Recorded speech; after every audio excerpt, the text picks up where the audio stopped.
तो चलें आपको खोल के दिखाते हैं कि ये अंदर से कैसी है, इसकी क्या खूबी है, इसकी प्राइस क्या है, क्या इसके अंदर क्वालिटी है। तो ये अभी हम इसको ओपन करते हैं जी।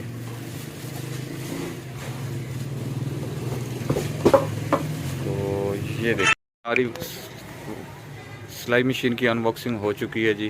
तो अभी हम ये इसके ऊपर से शापर उतारते हैं, देखते हैं कि अंदर से कैसी है और बताते हैं आपको इसके साथ क्या कुछ जो है वो फ्री दिया गया है। तो ये देखें जी, ये सिलाई मशीन ओपन हो गई।